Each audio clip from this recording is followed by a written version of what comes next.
पूरी दुनिया में जो आपको लेके चर्चा है, आपके पैदाइशी शत्रु, आप न उन्हें गाली दे रहे, न सड़कों पे उनका नरसंहार कर रहे, न मॉब लिंचिंग कर रहे, न गाली दे रहे, न उनके खिलाफ कोई अशब्द बोल रहे, तब भी सबसे ज्यादा वही परेशान है। इसका मूल कारण समझिए। इसका मूल कारण है 700 साल के बाद आपने अभी मात्र 1% सच बोला है। 1% बोला है और दुनिया आपको 1947 और बापू से नहीं जानती। दुनिया आपको आचार्य चाणक्य से जानती है, चंद्रगुप्त से जानती है। यह बात अलग है कि आज हमारे बीच में हजारों, लाखों, करोड़ों उस आचार्य चाणक्य की धरती पर बहुत सारे चाटुकार पैदा हो गए हैं और ये तमाम चाटुकार हर जगह हैं। अभी जब मेरे यहां आने से पहले एक टोली है बहुत बड़े चाटुकारों की दिल्ली में, सत्ता में रहे, बड़े बड़े पदों पे रहे, सरकार की सेवा के नाम पर उन्होंने अपनी सेवा की, रिटायर हो गए, तो सत्ताओं की चाटुकारिता के बाद सत्ताओं ने उन्हें बुढ़ापे में एक पार्किंग की जगह दे दी और 14 के बाद उनकी पार्किंग की जमीन खत्म हो गई। अब क्योंकि पार्किंग नहीं मिल रही है तो समय समय में बीच बीच पे ये महान आत्माओं की मरी हुई आत्मा जाग जाती है। हर बात पर वो ये बताने की कोशिश करते हैं कि हम बहुत बड़े बुद्धिजीवी हैं, न उनसे पहले कोई था न उसके बाद कोई पैदा हुआ। भारत की संसद नई बन रही है, इस पे भी उनका ऑब्जेक्शन है और पेपर पे 150 लोग साइन करके अखबारों के ऑफिस में भेज देते हैं कि इस देश के 100 बुद्धिजीवी बहुत चिंतित हैं, चिता पे बैठे हैं तब भी चिंतित हैं। कोई सुन तो ले उनकी, कोई सुन नहीं रहा है, तो अखबारों के माध्यम से वो चिट्ठी छपवा देते हैं कि देखिए इस देश में मुसलमानों के खिलाफ बहुसंख्यक हिंदू समाज जो है बड़ा अत्याचार कर रहा है। उनकी बौखलाहट इस बात से नहीं है, वो मुसलमानों के कोई हितैषी हैं ऐसा लगता नहीं है उनके चरित्र से। 14 में ये चिट्ठी नहीं लिखते थे, 14 के बाद से इन्हें जो थोड़े बहुत चापलूसी करके कुछ पुरस्कार मिले थे ये इन्होंने गुस्से में वापस कर दिए। आपने जिसे भेजा है उसने फिर दोबारा से उन्हें वापस नहीं किए।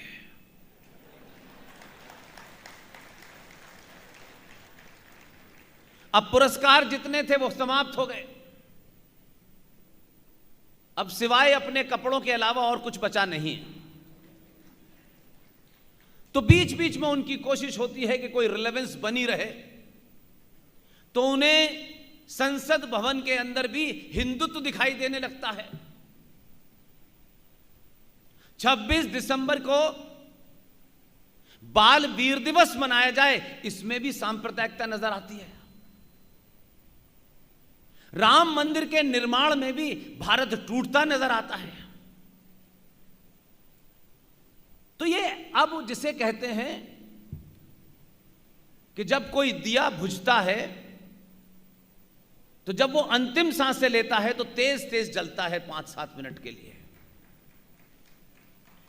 इसलिए मैं आपसे, राजकोट के 20 लाख लोगों से और आपके माध्यम से पूरे गुजरात के लोगों से बार बार एक ही बात दोहराता हूं और आज फिर दोहरा रहा हूं।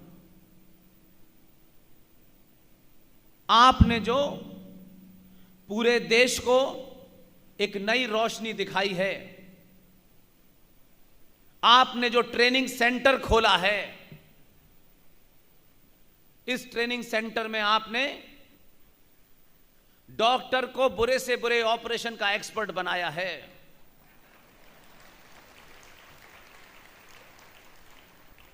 यह सिलसिला जब 14 से आपने शुरू किया था तो लोगों को उम्मीद नहीं थी आपके बारे में, लेकिन आप चिल्लाते कम हैं, नारे कम लगाते हैं, चुपचाप से 19 में दूसरा भेज देते हैं।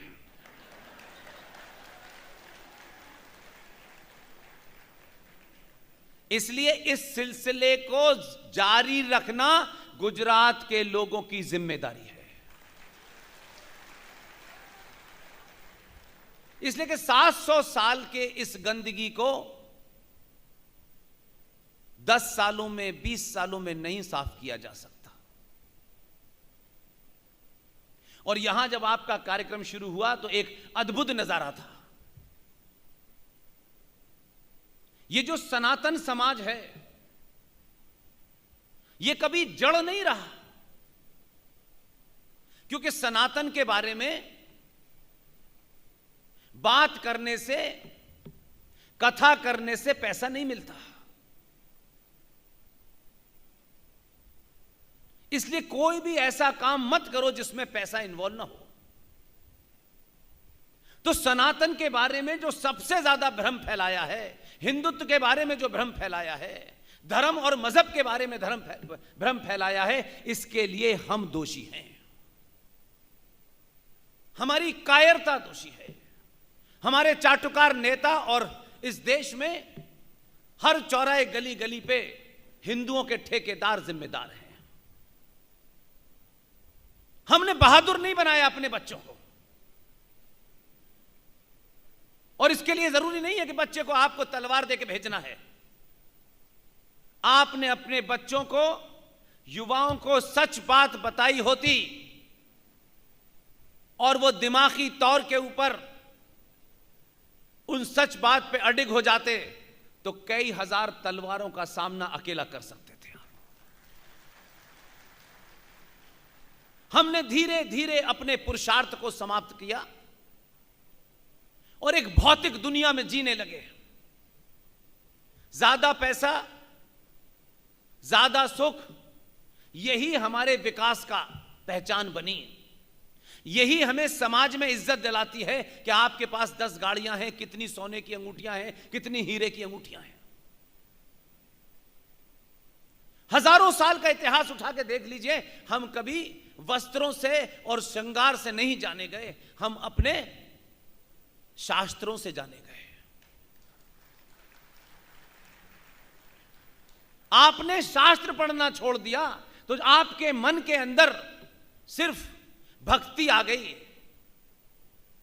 अगर आपने शास्त्रों को उनकी भाषा में पढ़ा होता तो कोई, मैं मानता नहीं हूं कि अगर आपने सही तरह शास्त्र पढ़े होते तो आज आपको शस्त्र उठाने में सेकंड लगते। इसलिए आज आप इतने सारे सवाल खड़ा करते हैं। इसलिए गुजरात के लोगों से मेरी एक और विनती है। मैंने सुना है कि आप के यहां से जो आवाज उठती है वो 2 मंत्रालयों में बड़ी तेजी से जाती है, और मैंने सुना है कि आप एक बार यहां प्रण भी कर लेते हैं तो आपकी इतनी स्ट्रांग टेलीपैथी है कि पहुंच जाती है लोक कल्याण। तो आप, चुनाव का समय है आपके यहां। मैं कभी चुनाव के बारे में, राजनीति के बारे में, पार्टियों के बारे में, सरकारों के बारे में बहुत 0% टिप्पणी करता हूं। मैं आपसे एक विनती पहले भी करने आया था, इसी गुजरात में कोई व्यक्ति, मैं या कोई भी हो, परमानेंट नहीं है। किसी ना किसी को किसी ना किसी समय जाना है, और यह किसी को नहीं पता कि वो कब जाएगा। इसलिए राजा को यह सोचकर जीना चाहिए, आज की रात जो फैसला किया है वही फाइनल है, कल फिर दोबारा देखूंगा। जब समाज ये सोचने लगता है कि नहीं, अभी तो बहुत दिन पड़े हैं हमारे पास, तब समझ लीजिए कि आप फैसलों में कम, अपने जिंदा रहने में ज्यादा विश्वास करते हैं। इसलिए मैं बार बार एक ही बार कह रहा हूं, अगर मगर मत करिए। लंबे समय के बाद आपको थोड़ा होश आया है। बहुत लंबी लड़ाई है ये, अपनों से लड़ाई है, अपने आप से लड़ाई है। इसलिए इसमें एक एक मिनट, एक एक क्षण बहुत महत्वपूर्ण है। जो जहां है, जैसी भी हालत में है, जो भी उसके पास है, जो भी उसकी क्षमता योग्यता है, वो वहीं खड़े होकर के बिना किसी को बताए वो बस वो कर दे, काम खत्म।